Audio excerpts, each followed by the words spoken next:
Hello everyone, welcome to my commentary channel, and thank you for joining me here. This channel has seen some considerable growth lately. The YouTube algorithm looked my channel up and down, decided to pat me lightly on the head, and then said, boom, 2 million views. And as fun and validating as that is, it's definitely a shift going from 5,000 people watching your stuff to 10 times that amount. I can really feel you watching me right now. Isn't this fun? But it's also got me thinking about the creators who decided to skip that phase altogether. The people who never stop producing online content, but do so while hiding their identity. And when talking about faceless YouTubers, there is a lot to think about. You have commentary channels that choose to stay anonymous, VTubers who use avatars, and how some of the biggest creators right now, like Dream and Corpse Husband, have such passionate fans despite being faceless. But I promise, this is not a video where I just go, oh wow, faceless YouTubers can be popular and famous without showing their face. Isn't that cool? Anyway, like and subscribe for more content. No, there's actually something about faceless creators that I want to talk about with you today, specifically about these two. And that thing is how, for some reason, the bonds audiences make with faceless creators seem to be stronger than ones who publicly show off themselves. On the one hand, you get fans dedicating pages to them, drawing them, getting hashtags trending every other day, and going hard with their celebrations for them. But you also get people fighting over these creators, magnifying any backlash, defending their mistakes to the death, and generally putting intense energy in people they don't actually know. These two creators seem to elicit a stronger response from their fans than any other fan base I've seen, and I want to know if them being anonymous has anything to do with it. But yeah, it is way too late for me to become a faceless YouTuber. You all know what I look like. I'm public info. But alright, to better understand what being a faceless YouTuber is like, let's take a look at the top two players. Dream is a YouTube channel that hosts Minecraft content, usually group challenges or speedruns. Dream himself is personified by a white figure in front of a green blob. Nobody knows what Dream actually looks like. People have surmised from his content that he's an early 20s white boy with brown hair, and that's how a lot of the fan art depicts him. Corpse Husband is a channel that used to read Reddit horror stories but now branches into streaming and video game content. Corpse is depicted as an emo guy wearing half of the Donnie Darko rabbit mask, but the major attraction is his unique voice. So we're playing that kind of game, okay. Oh my god! Purple. Hello. What up? I was waiting for it. What is the perk to deafening? Like, God, that voice is fucking awesome. Both of these creators saw massive success during the quarantine and have now gone on to become very public figures in terms of internet content. And they've got devoted fan bases, like hardcore to-the-death fans, and it's honestly, I almost said scary, but I meant to say impressive. But for as loud as the fans are, there is an equally proportionate crowd of people who do not understand the hype, and some who even despise these creators for it, and they come out whenever these creators find controversy. Dream specifically finds himself in controversies very often. He's had old tweets with slurs get dragged up, he's gotten in fights with creators, he's been accused of cheating on his Minecraft speedruns. And just as I'm writing this script, there's backlash from his music video where a character throws away his meds labeled normal pills, and then in the same day there is conflict over Dream saying something about his black fans. I don't understand, I don't get it, but something's happening. Corpse does not get into as many controversies, but his style is also easy to make fun of if you're not really a part of his fan base. Whenever Corpse reveals a new bit of himself, it gets on the trending page of Twitter easily. Whether it's a new voice clip, a picture of his hand, or even one time a strand of his hair.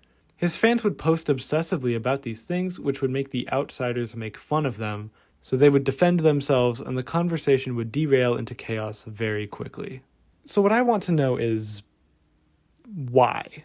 Sure, internet influencers get into controversies all the time, but why do the ones with these two specifically get so intense so quickly. I'm still not sure why, but the fans and the people who are not fans seem to reach an intensity really quickly when it comes to discussing these two creators. And I think to best analyze the fan reactions to these creators is to identify them by their self-appointed term, stans.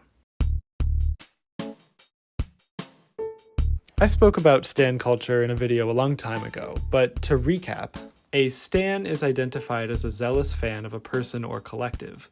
For example, an Ariana Grande stan would have her as their profile and banner, would tweet about streaming her music, and fight anyone who said otherwise. It's essentially a strongly dedicated supporter of someone. I am still a firm believer that there is nothing wrong with stan culture in general. It's not a crime to love a creator, and it's not inherently bad to make a fan page for them. But even I have to admit that the stans for faceless creators such as Dream and Corpse are on just another level. Not necessarily in a bad way, but you see them go to such lengths that you don't normally see in creators' fan bases. Here's the thing. I firmly believe that nobody is exempt from criticism. We should generally be able to hold everyone accountable. And when it comes to Corpse, and especially with Dream, you see millions of these fans defend them on every major and minor controversy, even if the creator is very clearly in the wrong. I have seen accounts make jokes, like very innocent jokes, about Dream, and Dream fans will come in with death threats as their first resort. I don't know anyone who does that. Twitter is a nightmare. But again, let's try to pin down why. Does being faceless automatically guarantee you a battle-trained army of defenders? I don't think so, necessarily. There's been plenty of anonymous creators who do not have followers that fight for them tooth and nail like this. I think it has something to do with Dream and Corpse's style of content that gets magnified by their lack of visual appearance. And in order to explain my full hypothesis, I have to shift into nerd mode and talk about superheroes. Daredevil is a character who, in his childhood, was blinded by toxins that took away his eyesight but heightened his other senses like smell and hearing. The character is defined by his disability and lack of vision, but also focuses on how he's able to use his strengthened senses to become a hero. It's a fascinating character with a rich comic history, a dorky 2000s movie, and a kick-ass Netflix show that I miss very much. I think we can apply this Daredevil effect to the conversation about faceless creators and their relationship with their fans, or stans. Because we've taken away the visual element of watching and engaging with these creators, there is a further emphasis on what they say. There is a stronger magnifying glass on what they bring to the table as far as their content. And it helps that both Corpse and Dream preach positivity in their content. They compliment their fans, show that they care, and do what they can to foster a positive environment. And that's a difference I see in Corpse and Dream compared to other faceless creators. You'll see a lot of commentary channels hide their identity or use avatars, but this allows them to be edgy and say harsher things without reparations, so when they do that, they don't form bonds with their audience. And when it comes to VTubers, there's a lot of emphasis on both the gameplay and the cuteness factor they bring, which doesn't heighten the impact of their other traits, it just pinpoints that focus. I think the Daredevil effect does a good job at explaining why these creators have a stronger reach to their audience with what they say, but it doesn't fully explain how. And in order to explore that, we have to talk about projection and self-association, and we're going to do that through the lens of the TV show The Mandalorian. This video is an extremely nerdy one. I'm sorry about that. The Mandalorian is essentially about a space cowboy who has taken an oath to never show his face. He constantly wears a helmet and swears by his creed to never reveal himself. When this show was announced, I was extremely skeptical. A story is only as engaging as its main character, and following a character that cannot emote or express himself through facial expressions, it sounded like a flop to me. But Disney could afford good writers, and Pedro Pascal's visual performance and line delivery gets us to care about this shiny figure, so I'll eat my words, it's a good TV show. But Duncan, you ask, how does this space TV show prove your point about anonymous YouTubers? And I'd say good question. My answer is Baby Yoda. The show revolves around the Mandalorian having to ferry this little baby around the galaxy. He's this cute little rugrat who won the hearts of millions of merch-buying consumers. And look, I'm a bitter soul, but even I can't lie. I also love this thing. I mean, just look at him. Look at his little ears. But part of what makes this baby's impact on the show so strong is actually the Mandalorian's lack of expression. When he does something cute, the Mandalorian reacts to it, but we as an audience project our reaction onto him as well. In this case, the helmet does not act as a dampener to his reaction, but rather as a mirror to our own. The character, like most main characters, acts as a surrogate for the audience to explore the world through. But somehow this character's lack of identity makes it easier for us as an audience to identify with him. It may be storytelling 101, but The Mandalorian gets it right. In the context of faceless creators, they are seen as instantly more relatable to the fans that connect with them because there is less known about them that makes them different. People are able to think of them less as a person and more of a figure that they can relate to because they have less dots to connect. And this does fuel those stronger reactions to whenever controversy strikes, because now it's not just a creator they like being criticized, it's actually an extension of themselves that they've bonded to. It's like if someone called your identical twin ugly in front of you. Like, that's still a personal attack. But this is all focusing on how people engage with these creators positively.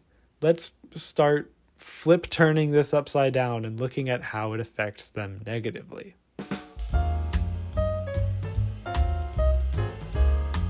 The backlash I have seen directed to Dream as opposed to Corpse is different. Because Dream gets himself into a lot of controversies, the backlash from outsiders is mostly commenting on his actions, just because the story gets so big due to the platform size. People look at Dream and just don't get the hype. He's a kid who plays Minecraft, so why does he have 20 million subs? If you don't know anything about the guy, it makes sense why you'd have questions. And for a lot of people, especially online, this turns into them venting through their jokes. Jokes usually about how poorly Dream handles every controversy, because I'm not hating on the guy, but he's gone through so many controversies that are, again, magnified so much. It's really apparent that he's not used to this. But that just makes Dream's fans defend him more because he's so overwhelmed all the time. And those fans kick it into high gear in order to combat the people who don't understand him. Corpse, on the other hand, does not get himself into controversies, mostly because he's just offline on the internet most times. However, that just makes the few times he does pop up have more impact, and not always in a good way. As I mentioned, one time Corpse posted just a picture of a strand of his hair, and his fans raved about it so much that it was trending less than an hour later. And to people who don't know Corpse, this was laughable that a fan base was so invested in a single hair, so they made jokes about it. This made the Corpse fans react rather emotionally and flustered, because honestly it is very hard to defend being excited over someone's strand of hair. Basically what I'm trying to say is that the strengthened bond these anonymous YouTubers have over their fans and stans prompts backlash from those who don't understand it, which only creates more discourse online. It's weird for me because in a way I get both sides. I know enough about these creators to be constantly informed, but because they don't make the content I engage with, I also don't defend them with my entire soul. I'm truly in the middle, as a good, impartial reporter should be. Oh my god, I've been talking about this thing forever. Let's wrap this up. In conclusion, I venture that the reason the fan base around large creators like Corpse and Dream is due to their anonymity fueling the bond between creator and audience. There's just something about removing the individual identity from the equation, but still promoting this wholesome environment that just works. And it's not necessarily bad or good, it's just something interesting to think about. And these two aren't the only faceless creators we'll see. They weren't the first, and they certainly won't be the last. The internet will outlive us all. Yay! But I have to say, I'm glad that I personally did not attempt the faceless YouTuber style. I knew that what I was doing here would require a little bit more of the face-to-face element, so in the end, I'm glad I picked that. But if you're thinking of starting a YouTube channel, don't write off being faceless, you know? Maybe that's something that could work for you. Okay, now that the video's over, we can finally get to the real issue. How do the people in Corpse's regular life not figure out who he is? Like, the man has a voice that sounds like a cave echo. Like, how do you just order pizza with that low of a voice and have the person on the other end be like, oh, okay, so this is Corpse? Like, it just doesn't make sense.